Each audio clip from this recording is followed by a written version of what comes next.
Sejam muito bem-vindos, muito bem-vindas ao podcast do Círculo das Emoções. Eu sou Nanda Biocchini, estou aqui hoje com o Lucas e com a Sol do Tribe Zen para a gente continuar fazendo essa investigação doce, delicada e profunda sobre os traços de caráter da personalidade humana, né? Maravilhoso. Eu sinto que essa temporada sobre as feridas emocionais, os traços de caráter, é como se fosse aquela mãe cuidadosa que vai lá na feridinha e passa um remedinho assim, dá uma sopradinha. A cada episódio as peças vão se encaixando, vão somando informações.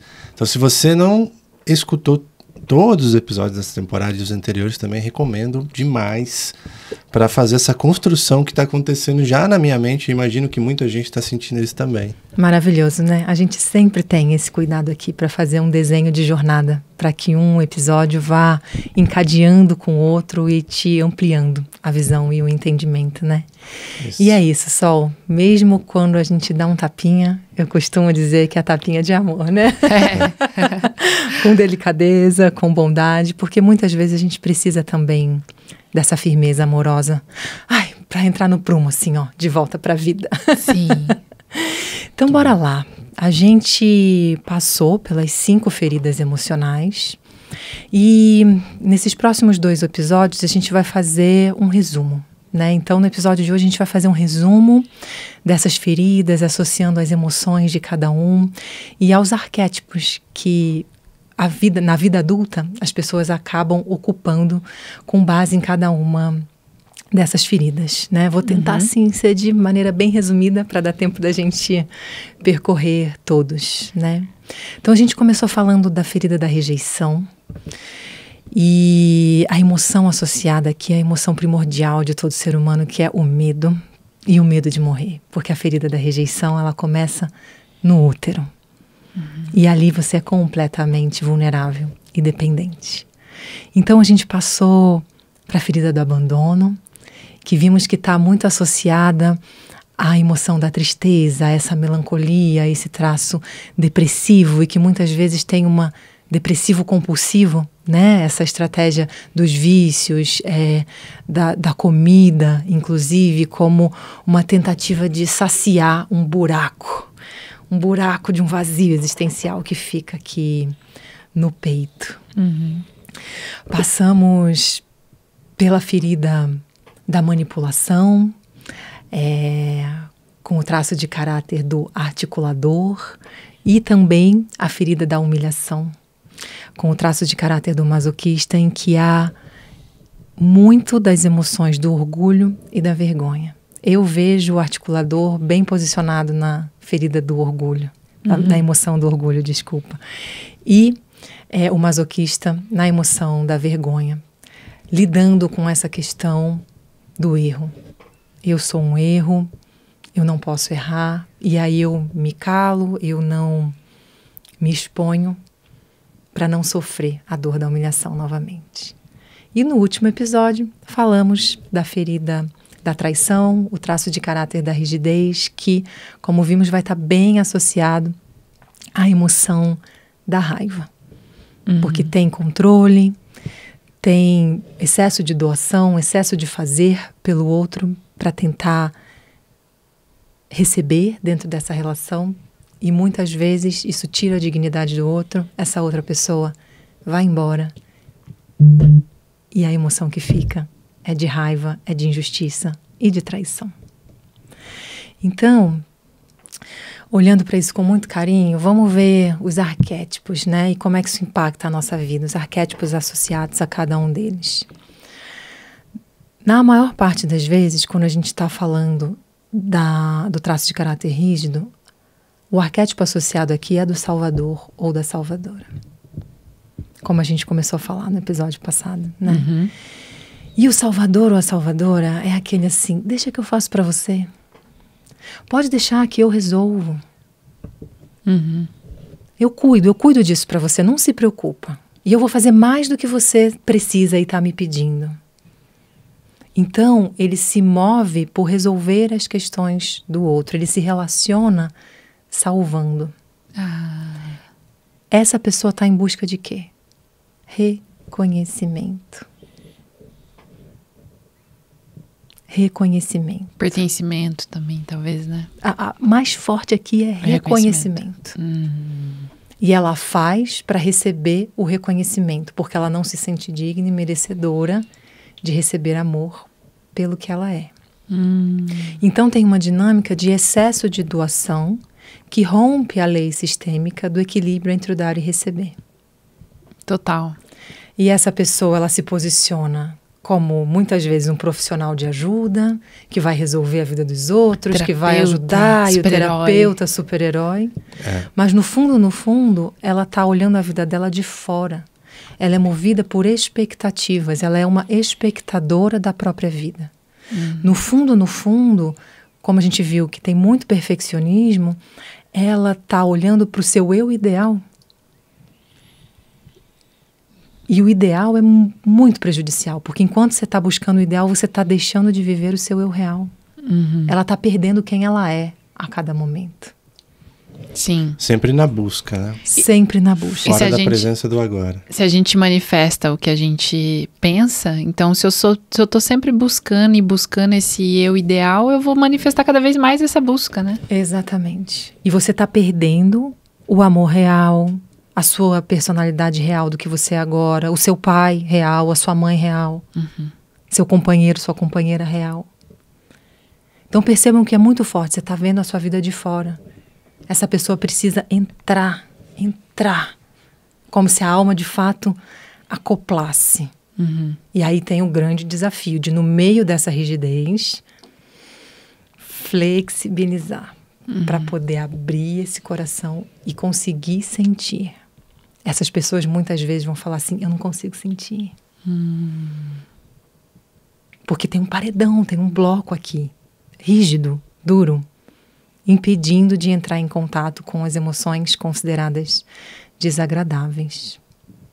Tá? O salvador, a salvadora, gente, tem muita raiva. Tem muita raiva, porque é a sensação como se o mundo estivesse devendo para mim. Eu fiz tudo por ele e ainda assim ele foi embora. Como assim? Ou ela, né? Então, é como se o mundo devesse para mim. Ele dá como moeda de troca para poder receber. Percebem? Só que nesse movimento ele tira a força da outra pessoa. Porque ao excesso de doação está dizendo assim, você não dá conta da sua vida. Você não é capaz de fazer isso. Que eu tão bonzinho, boazinha, estou me propondo a fazer por você. Nossa, que cai muito às vezes, por exemplo, eu posso trazer um exemplo de casal, às vezes o companheiro quer ajudar a companheira e a companheira fala, você não consegue fazer como eu faço. Que é tipo, não, deixa que eu faço pra você que você ainda não é capaz. E isso vai criando uma dependência, uma codependência ali muito forte, né? E bem clássico, ninguém faz tão bem quanto ele ou ela. Ninguém faz tão bem quanto eu faço. Sim. Essa frase é bem clássica, do Salvador. Ou da Salvadora. É uma frase para desanimar e tirar total a força, né? Você fala assim, tá bom, então. Mas é para gerar, né? Eu acho que inconscientemente é para gerar essa dependência, né? De falar assim, essa pessoa precisa de mim. No fundo tem uma grande insegurança. E no fundo, essa pessoa quer ser salva, quer ser amada. Sim. Né? Então percebem que tem uma dureza por fora, mas o coração tá frágil. O coração está machucado, o coração está delicado. E o caminho de reequilíbrio é a gente inverter esse jogo. É trazer uma firmeza no coração, através das jornadas de amadurecimento emocional, dos recursos de equilíbrio emocional e de autorregulação, para poder flexibilizar essa coraça dura por fora. Então você fica molinho, suculenta, gostosa, uma pessoa gostosa de conviver assim, sabe? Sim. Por fora. E tem acesso ao seu coração e às suas emoções, porque tem uma firmeza, tem lastro emocional para atravessar pelas emoções que vão passando pelo nosso corpo a cada momento. Não vai explodir, né, no momento de inconsciência. E esse Salvador, ele fica colecionando vítimas? Lembra do triângulo? Normalmente vai haver Vai atrair. um salvador, uma vítima e um agressor. O agressor, a vítima e aquele que salva. Sim. Percebe? E, provavelmente, em relacionamentos de casal, às vezes até parceria de trabalho, há uma tendência de magnetizar e se complementar. A vítima atrair o salvador atrair Sim. a vítima. E uma né? vez dentro desse triângulo, é bem provável que navegue dentre todas essas posições. Né? Exatamente. É. E mais, Lucas, aí vem É. a chavinha. Se você parar para olhar para a sua história, de novo, papai, mamãe e você. Qual era o triângulo predominante? Entre papai, mamãe e você, quem estava no salvador, quem estava na vítima e quem estava Sim. no agressor. Porque provavelmente é a dinâmica que você está repetindo nos triângulos da sua vida. Nossa. É. Uau. Então, se a mamãe está falando mal do papai, ele não dá conta, ele é um preguiçoso, ele não faz o suficiente. É o perseguidor, né? Atacando. Percebe? A mamãe é a agressora Sim. do papai, que é a vítima que não faz nada. E a criança acaba entrando em qual lugar? Da salvadora. Da salvadora. E a mesma coisa pode acontecer ao contrário. É, às vezes o pai ser mais agressivo, Isso. a mamãe é a vítima e a criança tem que salvar a mamãe. Isso. Que nem, por exemplo, às vezes pode entrar até no lugar do pai, né? Tipo assim, a mãe separa e Isso. você ocupa o lugar do pai sistemicamente porque a mãe precisa ser salva. Exatamente, exatamente.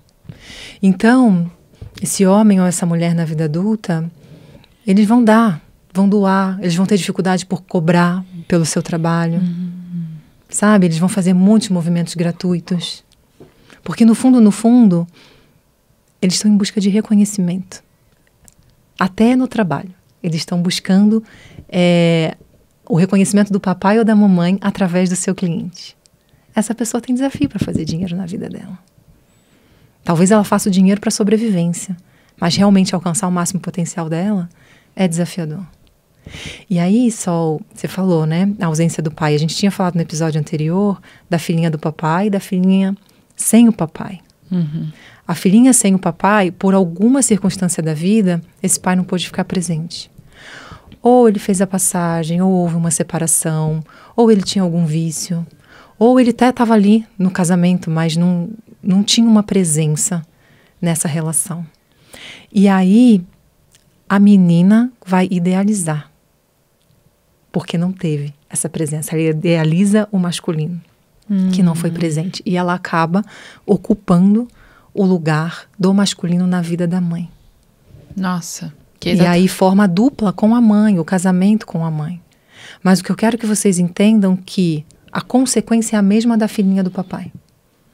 Ela também vai ter desafio com seu feminino na vida adulta. Percebe? Porque ela não teve essa referência. E ela teve que ocupar o lugar da energia masculina para salvar a mamãe. Então, no fundo, filhinha do papai, filhinha sem papai, tô com questões do meu feminino, a sua questão é com a mamãe. Olha aí. Não é com o papai, entendeu? Que chave. É verdade isso. É verdade isso. E mais, dentro do processo terapêutico, na minha própria caminhada, nas centenas de pessoas que eu já acompanhei, vai vindo por etapas. E para as mulheres, enquanto não se completa ali a reconciliação dessa relação com a mãe, não vai abrir ainda a reconciliação com a relação com o pai. Ela chega depois. É uma caminhada até abrir essa reconciliação com o pai. A mãe já precisa estar no lugar correto, no seu coração. Nossa, que profundo isso. Por exemplo, eu sinto bastante identificação com essa ferida. E desse papel de ter me colocado no papel do meu pai por algum momento ali que eu achava que minha mãe precisava de ajuda. Mas eu e minha mãe, a gente tem uma relação muito boa hoje em dia. A gente tem uma relação de amizade, né? E uma vez eu passei por uma terapeuta e a terapeuta falou: sua mãe não é sua amiga, sua mãe é sua mãe. E aí, pra mim, é difícil isso, porque a gente criou esse vínculo durante muito tempo de cumplicidade. E aí, esse lugar também de se colocar como amiga é como uma companheira ali, de estar fazendo tudo junto. Então, colocar a mamãe no lugar é muito importante, gente. Tapinha de amor, né? Sua mãe não é sua amiga. Ela é sua mãe. Sim. Então, vejam que uma vez salvadora, você está bem próximo ali de se tornar o agressor também, né? Uhum. E esse triângulo vai dançando, tá? O traço de caráter do masoquista e que tem essa ferida da humilhação, é clássico esse arquétipo do agressor. É um passivo agressivo. A gente falou muito isso, né? Uhum. Aquela pessoa que aguenta, que sustenta. E isso por si só já é uma autoagressão e uma autoviolência, porque ela já atravessou os seus limites, ela não está aguentando mais e ela está contendo. Eu dou conta. Eu dou conta, eu vou conseguir. Ela está segurando, sustentando, né? Para não errar, para não falhar. Então, no fundo, ela tem um grande medo de errar, de falhar, de ser humilhado. E ela, infelizmente, a maior parte das vezes, critica para não ser criticada. Julga para não ser julgada. E aí o mais forte, humilha para não ser humilhado. Quando está inconsciente, muitas vezes acaba acontecendo dessa maneira. Né? De entrar no papel do abusador. Do abusador. Sem saber, gente. Sem perceber. Então fiquem atentos aqui, porque tem uma chave preciosa aqui, de luz da consciência, para você perceber, eu gosto muito de usar essa palavra, as violências sutis. Porque quando há uma agressividade física, algo explícito, é muito óbvio. Mas fácil, né? Existem muitas violências que estão na palavra, que estão nos gestos, que estão no olhar. Sim. E a gente precisa tomar consciência, em primeiro lugar, sobre essas violências em nós. Para que elas possam ser abraçadas, né? Num bálsamo de amor e compaixão. Porque tudo começa na gente, né? Eu trabalho com as sombras. Importante. Olhar para isso. Começar a dedicar um pouco para enxergar onde é aquele lugar que a gente evita. Não ao máximo, né? Esse daqui eu não quero ver, não. Mas é necessário. Trabalhe com as sombras. Humildade para reconhecer também, que é muito importante. Humildade, eu também acho. Exatamente. Então aqui a gente falou, né, da salvadora, que muitas vezes tem esse olhar da guerreira também, né, ou guerreiro, e aquela pessoa que é dura demais ou duro demais, que tem esse traço do masoquista, que tem a ferida da humilhação, que vai ter essa agressividade, essa violência, né? E percebam que aqui a gente está em distorções da energia masculina. Vocês percebem isso? Porque é bem para fora. Existe uma ação, existe uma realização, né? Existe força de ação. Os outros dois traços e arquétipos, a gente está numa energia mais... uma distorção da energia mais feminina. O desequilíbrio da energia feminina, né? E aí vamos falar agora dessa ferida do abandono. E o traço oral, que chora, né? Chora, esperneia e grita o quê? Alguém resolve essa dor para mim. Alguém faz isso aqui para mim. Alguém resolve o que eu preciso que seja resolvido. Quem faz isso? A vítima. A vítima, né? Nossa. Então, é um traço que está diretamente associado a uma postura na vida adulta de vitimismo. Que é aquela pessoa que reclama, lamúria. E pergunta se ela realmente está querendo alguma solução ou fazer o que precisa ser feito para solucionar a questão. Quando você pergunta isso, dá até uma bugada no oral, né? Tipo, qual é a solução? O que você quer? Aí bugada fala, total, só nem sabe, porque eu só tô chorando. Alguém resolve, eu não sei nem o quê. Esses dias eu tava em casa dobrando roupa e o Lucas começou a fazer umas piadas e eu tava com muita vontade de chorar. E ele começou a fazer uma piada, eu falei assim, para de fazer piada, eu só tô com vontade de chorar, deixa eu chorar quieto. Porque é isso. É bem por aí. E eu nem sei por quê. Então, alguém, o bote de salvação, alguém me tira daqui. E vejam, é bem forte isso. A vítima não quer resolver a questão. A vítima quer aliados. Para escutar a sua lamúria e a sua reclamação.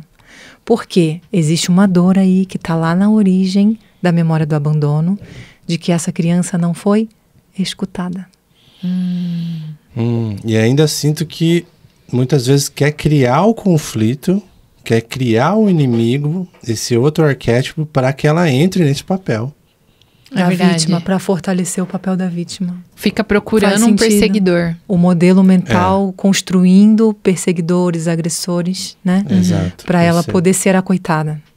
Exatamente. Então vejam, gente, que a vítima quer permanecer criança. Essa pessoa, seja homem ou mulher, ela não completou o amadurecimento do seu corpo emocional. E ela quer continuar inocente. Ela não topa pagar o preço da responsabilidade que vem com a vida adulta. Como que essa pessoa vai fazer dinheiro na vida? Ela não paga o preço da responsabilidade que vem com a sua expressão, né, com a sua promessa para as pessoas. Como que essa pessoa vai sustentar um casamento? Um relacionamento? Verdade. Muito profundo. Ela não paga o preço da autorresponsabilização pelas suas emoções. Ela vai culpabilizar. Ela vai apontar o dedo. Então a criança quer ficar inocente. A criança não tem a força para lidar com a consciência pesada. Porque para eu colocar um limite e dizer não para o Lucas, talvez eu esteja frustrando uma expectativa dele. E eu vou ter que lidar com a culpa da consciência pesada de frustrar uma expectativa dele. Sim. Para posicionar algo que, em primeiro lugar, é muito importante. Para auxiliar esse traço, eu sempre faço assim. Eu chego com amorosidade e pergunto: qual é o problema ou como eu posso ajudar nisso? O que você deseja? Eu sempre tento tirar essa resposta, porque realmente fica, né, nesse jogo. Eu falei, entendi, Sim. mas qual é o pedido? Perfeito. É. Como eu posso ajudar? E o oral vai bugar na sua Eu tô frente, aqui. como a Sol disse, né? Sim, acontece muito. E às vezes essa dinâmica de ficar buscando um perseguidor é muito real mesmo, porque eu já percebi na minha vida, assim, em várias dinâmicas, por exemplo, em trabalho, em empresa ou em outros relacionamentos. E hoje em dia é muito engraçado, porque a gente se colocou num espaço de convivência intencional para que as curas se acelerem. E aí eu me vejo às vezes num dia que eu tô meio desestabilizada emocionalmente, porque não teve esse amadurecimento, esse processo, eu sinto que eu fico buscando alguém que, sei lá, alguém fez algo que eu não gostei. Sabe? Tipo, eu fico... alguém tem que ocupar esse lugar. Como assim? O Lucas tá bonzinho hoje. Alguém tem que ocupar esse lugar. Eu vou encontrar outro. E às vezes eu chego falando isso pro Lucas. Aí o Lucas me pergunta e fala assim, mas qual que é a solução? Por que você tá me falando isso? Aí eu comecei deseja, né? Aí eu comecei a tomar consciência de falar assim, nossa, é verdade. É a minha criança buscando alguém para ocupar esse lugar. E às vezes dá a resposta e não é suficiente. Uma vez acho que você falou isso pra mim. Quando alguém se abre e traz uma solução, uma alternativa, uma resposta, e não é suficiente, aí você começa a pensar, opa, não é porque daqui. ela não quer a resposta. É porque tá conectado na ferida. Ela não quer a resposta ou a solução, ela só quer ser ouvida.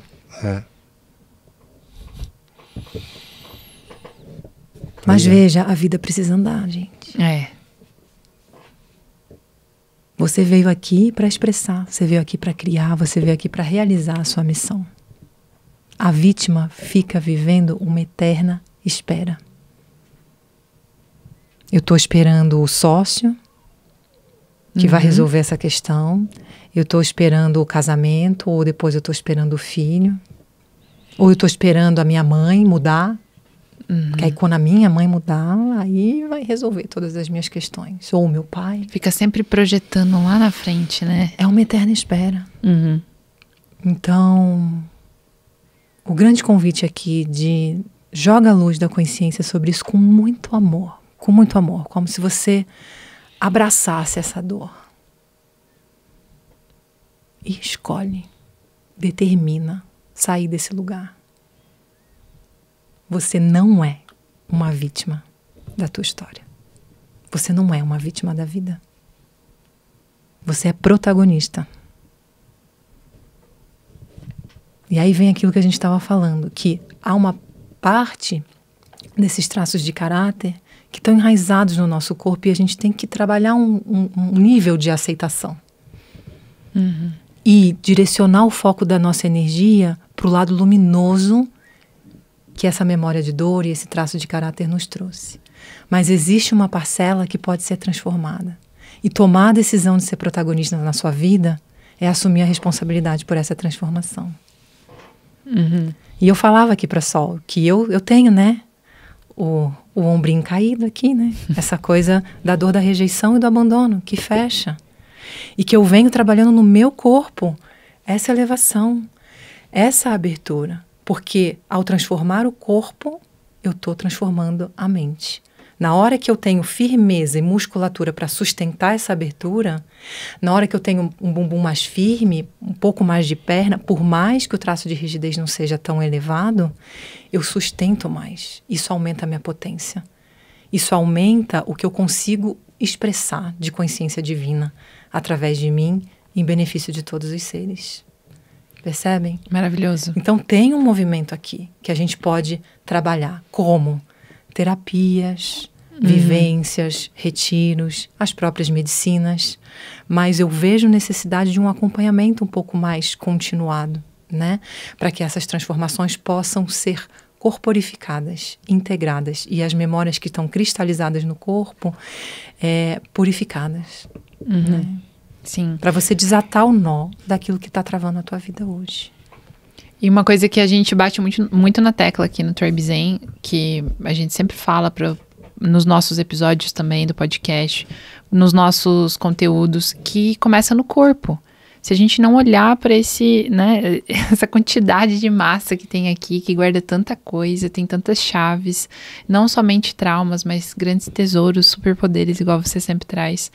Se a gente não olhar para esse lugar, não tem como, né? Tem que cuidar do corpo, tem que mudar, Sim. tem que modificar, aí a gente consegue mudar outras coisas. A alma fez uma escolha de estar encarnada. Não existe espiritualidade sem corpo. O corpo é o próprio caminho da ascensão espiritual. Cada memória está registrada nesse corpo. A sabedoria divina está atuando o tempo todo. Para o coração estar batendo, para a respiração estar acontecendo, para o cabelo estar crescendo. E a gente não tem nem que se preocupar com isso. A inteligência, a sabedoria da regência está acontecendo através do nosso corpo. Então, olha a chave, Sol. Conforme você vai liberando a memória de dor do corpo, que está cristalizada no corpo, você vai transformando o corpo de uma base de carbono para uma base cristalina, original, essencial. Nossa, eu chego até a arrepiar, fico emocionada com isso. Por quê? É como se você estivesse lapidando o instrumento corpo. Para o sopro do grande espírito, poder tocar a sua melhor melodia através das notas que só você pode expressar nessa vida, né? E fazendo de forma simples, às vezes cuidando da sua água, cuidando da sua alimentação, cuidando dos produtos que você coloca no seu corpo, pode ser desodorante, shampoo, várias coisas que vão contribuir para que essa transformação ocorra e dê o suporte necessário para fazer esse trabalho. Perfeito, Lucas, perfeito. Todo o meu trabalho com o feminino tem uma base muito sólida de ocupar o corpo com essa presença amorosa. E esses cuidados, essas escolhas de cuidado que vêm de um lugar de amor, gente. Não mais de estética, de beleza, de performance, mas um lugar assim, ó, de um profundo amor pelo meu templo casa, sabe? Sim. Meu veículo sagrado. E é um dos sinais de que o feminino amadureceu. Tá? Quando começa a vir essa consciência de um profundo cuidado e uma atitude de cuidado com o corpo físico. Sim, e você trouxe até, acho que na segunda temporada, sobre o corpo, a matéria ser feminino, né? Exatamente. Muito legal mesmo. O elemento é mesmo. a terra, né? É a própria matéria. Sim. Poderoso. Maravilha, gente. Então vou aproveitar para deixar o convite para você que sente que está nesse momento de amadurecer o teu feminino, amadurecer o teu corpo emocional. Eu estou com as inscrições abertas para a mentoria Portais do Ventre. É uma mentoria exclusiva para mulheres, onde a gente vai trabalhar o teu diagnóstico dessas feridas emocionais, fazendo a análise corporal para traçar o caminho que você precisa percorrer para lapidar o teu instrumento, corpo e mente, e se colocar a serviço dessa expressão divina. Se você estiver interessada, clica no link da bio e deixa seu nome na lista de interesse. Maravilhoso. O corpo é o mapa, né? O corpo é o mapa. O corpo é um Perfeito. mapa, gente. Aproveitem. E ainda, né, só, o corpo é a mente visível. Todo esse trabalho que a gente veio trazendo aqui, com os 5 traços de caráter e as 5 feridas, nos mostram isso.